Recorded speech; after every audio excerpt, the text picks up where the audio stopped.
DMTV, Billy Kamalo Banaibele.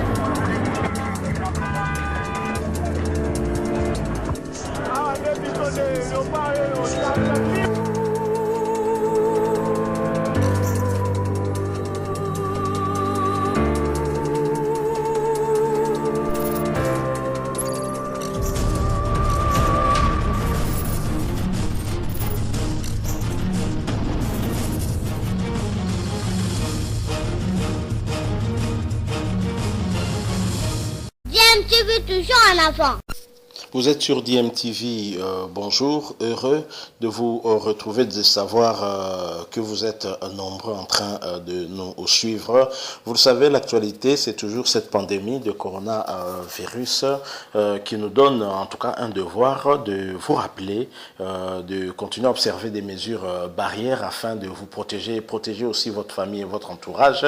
Ainsi, continuons en tout cas à respecter toutes ces mesures car jusqu'à ce jour, la prévention reste le seul traitement efficace contre cette maladie. L'actualité, vous le savez, en République démocratique du Congo, c'est aussi cette affaire judiciaire qui, dans le cadre du détournement des deniers publics, des fonds destinés au programme des 100 jours du chef de l'État, Félix-Antoine Tshisekedi, vous le savez, plusieurs personnalités ont été incarcérés à la prison centrale des Makala, dont le Libanais Jamal Sami, mais on a appris que ces derniers avaient été évacués de la prison centrale de Makala hier, le 29 avril 2020, vers la clinique Ngalema. Alors, pour certains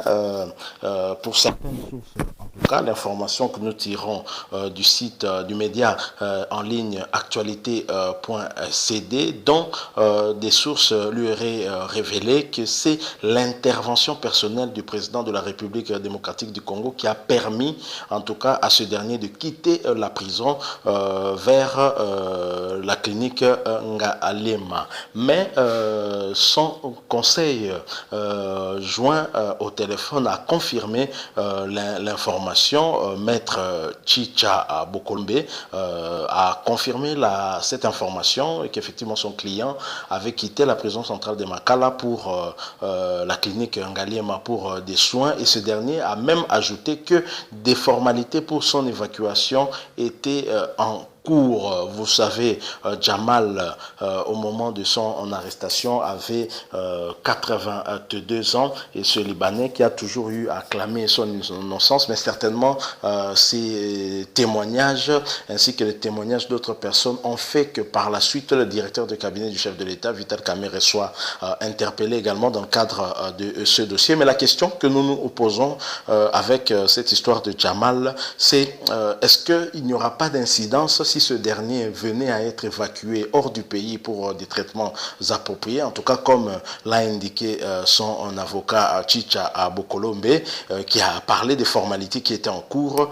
pour son évacuation. Alors la question que nous nous posons, puisque le procès de Vital Kamerhe a été fixé au 11 mai, est-ce que le départ de Jamal vers l'étranger pour des soins appropriés n'aurait pas des conséquences sur ce procès?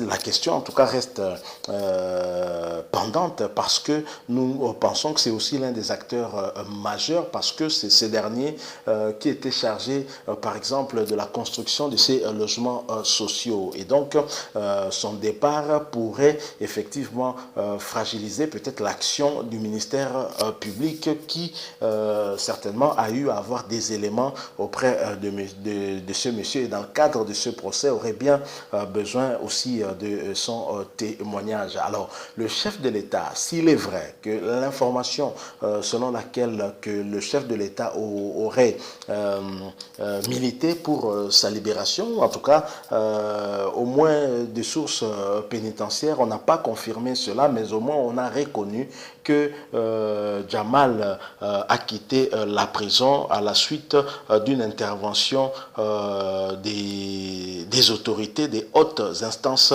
de la République. Voilà ce qui a été dit exactement. Et donc, si on dit des hautes instances de la République, il n'y a pas trop de contradiction aussi, même si là, la personne s'est voulue discrète. Mais nous nous posons la question, pourquoi le chef de l'État aurait permis, en tout cas, à Jamal de quitter la prison? Est-ce qu'il fallait-il que le chef de l'État intervienne? Vous savez que son directeur de cabinet, Vital Kamerhe, aurait aussi des ennuis de santé d'après ses proches et qui nécessiterait en tout cas son évacuation aussi vers un centre hospitalier de la place. Mais ce dernier continue à rester en prison. Alors si le chef de l'État intervient pour Jamal, pourquoi n'interviendrait-il pas pour Vital Kamerhe, qui est son directeur de cabinet? Il y a quelque chose qui est un peu louche là-dedans. Cette histoire risque de terminer pas comme le peuple souhaiterait que ça se termine, qu'avec l'éclatement réellement de la vérité. Est-ce que la sortie de Jamal, quoique c'est vrai que son âge fait qu'il devienne fragile sur le plan de la santé, mais est-ce que ce n'est pas aussi fait à dessein pour le soustraire en fait de la justice et donc permettre par ricochet peut-être à la défense de Vital Kamerhe de mieux s'organiser? C'est aussi de cette façon que nous pouvons aussi voir les choses, parce que toutes les hypothèses doivent être analysées. On ne doit pas seulement se focaliser sur des problèmes de santé, parce que généralement, lorsque des personnalités, surtout politiques, sont incarcérées, généralement, leur argument, c'est toujours des problèmes de santé pour pouvoir quitter la prison. Il est vrai que beaucoup mentent à ce sujet, mais pour certains, c'était effectivement vrai. Nous avons les cas, par exemple, des Pasteur Coutinho. Nous connaissons tous la manière dont ce dernier a quitté la prison. Il y a des cas comme des Diomi Ndonga là où son état de santé s'était aussi vraiment dégradé à la suite de son incarcération à la prison centrale de Makala. Et donc la question que nous sommes en train de nous poser est celle-là. Est-ce que